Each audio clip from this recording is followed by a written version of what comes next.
ಎಲ್ರಿಗೂ ನಮಸ್ಕಾರ. Teachers education ಚಾನಲ್ಗೆ ಸ್ವಾಗತ. ಇವತ್ತಿನ ವಿಡಿಯೋದಲ್ಲಿ ನಾವು ನೀಲನಕ್ಷೆ ಎಂದರೇನು, ಹಾಗೆಯೇ ಒಂದು ಘಟಕ ಪರೀಕ್ಷೆಗೆ ಸಂಬಂಧಿಸಿದಂತೆ ಯಾವ ರೀತಿ ಒಂದು ನೀಲನಕ್ಷೆಯನ್ನು ತಯಾರಿಸಬೇಕು ಎಂಬುದನ್ನು ತಿಳಿದುಕೊಳ್ಳೋಣ. ನೀಲನಕ್ಷೆ ಎಂದರೆ ಒಂದು ಘಟಕ ಪರೀಕ್ಷೆಯನ್ನು ರಚಿಸುವಾಗ, ಪ್ರಶ್ನೆ ಪತ್ರಿಕೆಯನ್ನು ತಯಾರಿಸುವಾಗ ಪೂರ್ವನಿರ್ಧರಿತವಾಗಿ ರಚಿಸಿದಂತಹ ಪ್ರಶ್ನೆ ಪತ್ರಿಕೆಯ ರೂಪರೇಷೆಯ ಒಂದು ಯೋಜನೆಯಾಗಿದೆ. ಇಲ್ಲಿ ವಿವಿಧ ಘಟಕಗಳಿಗೆ ಅನುಗುಣವಾಗಿ ಉದ್ದೇಶಗಳು, ಪ್ರಶ್ನೆಗಳ ಪ್ರಕಾರಗಳು, ಪ್ರಶ್ನೆಗಳ ಸಂಖ್ಯೆಯ ಪ್ರಮಾಣಬದ್ಧವಾಗಿ ಸ್ಪಷ್ಟವಾಗಿ ರಚಿಸಲ್ಪಡುತ್ತದೆ.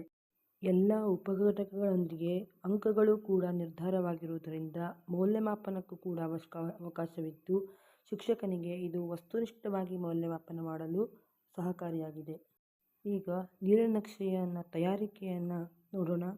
ಒಂದು ಘಟಕದ ಒಂದು ಸಾಮಾನ್ಯ ಪರೀಕ್ಷೆಯ ಒಂದು ಪ್ರಶ್ನೆ ಪತ್ರಿಕೆಯ ರಚನೆಯಲ್ಲಿ ನೀಲನಕ್ಷೆಯ ತಯಾರಿಕೆಯು ಬಹಳ ಮುಖ್ಯವಾಗಿರುತ್ತದೆ. ನೀಲನಕ್ಷೆಯನ್ನು ಪ್ರಶ್ನೆಗಳ ಒಂದು ಉದ್ದೇಶವಾರು ಹಾಗೂ ಶೇಕಡಾ ವಿತರಣಾ ಹಂಚಿಕೆ ಮತ್ತು ವಿಷಯವಾರು ವಿತರಣಾ ಹಂಚಿಕೆ ಹಾಗೂ ಪ್ರಶ್ನೆಗಳ ವಿಧಗಳ ಶೇಕಡಾವಾರು ಹಂಚಿಕೆ ಹಾಗೂ ಅಂಕಗಳ ಆಧಾರದ ಮೇಲೆ ತಯಾರಿಸಲಾಗುತ್ತದೆ. ಒಂದು ಉತ್ತಮ ಘಟಕ ಪರೀಕ್ಷೆಯಲ್ಲಿ ಪ್ರಶ್ನೆಗಳನ್ನು ನೀಡುವಾಗ ಘಟಕದಲ್ಲಿನ ಜ್ಞಾನ, ತಿಳುವಳಿಕೆ, ಅನ್ವಯ ಹಾಗೂ ಕೌಶಲ್ಯಗಳಿಗೆ ಸಂಬಂಧಿಸಿದಂತೆ ಸರಿಯಾದ ಪ್ರಮಾಣದಲ್ಲಿ ಪ್ರಶ್ನೆಗಳನ್ನು ಕೊಡಬೇಕು. ಅದಕ್ಕೆ ಒಂದು ಉದಾಹರಣೆ ಹೀಗಿದೆ. ವಿಷಯಾಂಶಗಳ ಶೇಕಡಾವಾರು ಹಂಚಿಕೆ. ಒಂದು ಘಟಕ ಪರೀಕ್ಷೆಯಲ್ಲಿ ಒಂದು ಘಟಕದಲ್ಲಿ ಬರುವಂತಹ 3 ಅಥವಾ 4 ಉಪಘಟಕಗಳು ಇರಬಹುದು. ಒಂದು ಉತ್ತಮ ಘಟಕ ಪರೀಕ್ಷೆಯಲ್ಲಿ ಪ್ರತಿಯೊಂದು ಉಪಘಟಕಗಳಿಂದಲೂ ಪ್ರಶ್ನೆಗಳನ್ನು ತೆಗೆಯಬೇಕು. ಹಾಗೆ ಉಪಘಟಕದ ಗಾತ್ರದ ಆಧಾರದ ಮೇಲೆಯೂ ಕೂಡ ಪ್ರಶ್ನೆಗಳನ್ನು ಹಂಚಬಹುದು. ಇಲ್ಲಿ 20 ಅಂಕಗಳಿಗೆ ನೀಲನಕ್ಷೆಯನ್ನು ತಯಾರಿಸಲಾಗಿದೆ. ಹಾಗೆ 100 ಅಂಕಗಳಿಗೂ ಕೂಡ ತಯಾರಿಸಬಹುದಾಗಿದೆ.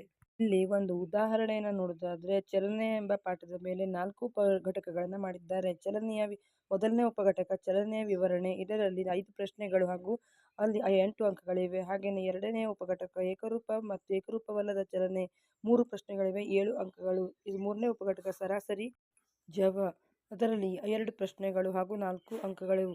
ನಾಲ್ಕನೇ ಉಪಘಟಕ ಸರಾಸರಿ ವೇಗ, ಅದರಲ್ಲಿ 1 ಪ್ರಶ್ನೆ ಹಾಗೂ 1 ಅಂಕ. ಹಾಗೆಯೇ ಒಟ್ಟು 20 ಅಂಕಗಳಿಗೆ 11 ಪ್ರಶ್ನೆಗಳು.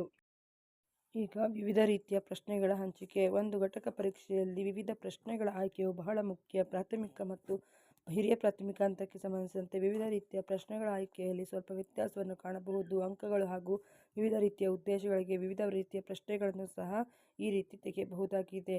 ಇಲ್ಲಿ ಉದಾಹರಣೆಗೆ ವಸ್ತುನಿಷ್ಠ ಪ್ರಶ್ನೆಗಳು 5 ಪ್ರಶ್ನೆಗಳಿಗೆ 5 ಅಂಕಗಳು. ಹಾಗೆಯೇ ಲಘು ಉತ್ತರ ಬಯಸುವಂತಹ ಪ್ರಶ್ನೆಗಳು 3 ಪ್ರಶ್ನೆಗಳಿಗೆ 6 ಅಂಕಗಳು. ಪ್ರಬಂಧ ಮಾದರಿಯ ಪ್ರಶ್ನೆಗಳು 3 ಪ್ರಶ್ನೆಗಳಿಗೆ 9 ಅಂಕಗಳನ್ನು ನೀಡಲಾಗಿದೆ. ಈಗ ನೋಡಿ, 20 ಅಂಕಗಳಿಗೆ ಒಟ್ಟಾರೆಯಾಗಿ 3 ಆಯಾಮಗಳ